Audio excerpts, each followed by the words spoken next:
Warning दी जा रही है कि आप छोड़ के चले जाइए, आपको जान से मार दिया जाएगा।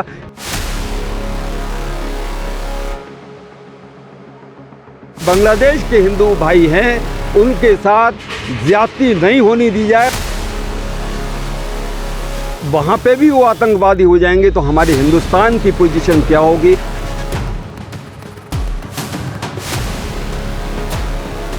इसके लिए हिंदुस्तान की गवर्नमेंट को सजग होना पड़ेगा। बांग्लादेश में हिंदुओं पर हो रहे अत्याचार के विरोध में आज मुरादाबाद में बड़ी संख्या में हिंदू संगठनों ने एक मंच पर इकट्ठा होकर बांग्लादेश के खिलाफ विरोध प्रदर्शन करते हुए राष्ट्रपति के नाम जिलाधिकारी को एक ज्ञापन सौंपा है।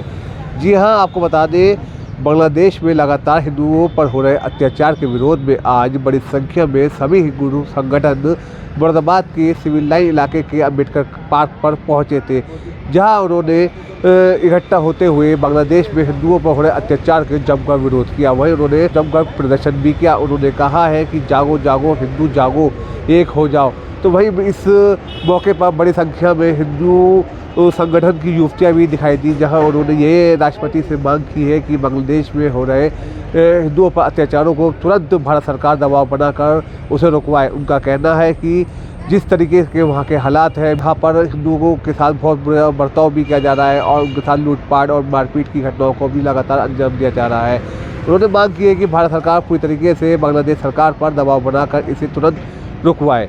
मांग कुछ नहीं है, मांग सिर्फ ये है कि हमारी पीड़ा प्रदर्शित करने के लिए आए थे। जितने भी हिंदू आए थे, हमारी पीड़ा है अपने सारे हिंदू भाइयों के साथ कि उनके साथ जो ज्यादती की जा रही है। वो उस देश के वासी हैं, उस देश के निवासी हैं। उनके जिस तरीके से वार्निंग दी जा रही है कि आप छोड़ के चले जाइए, आपको जान से मार दिया जाएगा। इसके लिए हिंदुस्तान की गवर्नमेंट को सजग होना पड़ेगा। हिंदुस्तान की गवर्नमेंट को क्रियात्मक रूप से उनके ऊपर कार्रवाई करनी पड़ेगी, ये आवश्यक है।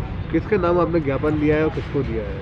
कलेक्टर साहब को ज्ञापन भेजा गया है यहाँ से, राष्ट्रपति के नाम यहाँ से ज्ञापन गया है। क्या मांग की है उस ज्ञापन में? उसमें यही मांग की है कि हिंदुओं में जो हमारे बांग्लादेश के हिंदू भाई हैं, उनके साथ ज्यादती नहीं होने दी जाए, उनको सुरक्षा दी जाए और उनको अगर नहीं है तो वो खोलकर हिंदुस्तान के अंदर लिया जाए। और बांग्लादेश जो अब जिस तरीके से उन्होंने एक खोल दिया है कि मतलब किसी को देखना नहीं है, वीज़ा फ्री कर दिया गया है, उस तरीके से कर दिया गया है, तो उस बांग्लादेश के संबंध में निश्चित रूप से देखना पड़ेगा कि वहाँ पे भी वो आतंकवादी हो जाएंगे तो हमारे हिंदुस्तान की पोजीशन क्या होगी। हमें हिंदू, मुसलमान, सिख, ईसाई सबको मिलकर एकचित होकर एकाग्र होकर आगे बढ़ना पड़ेगा।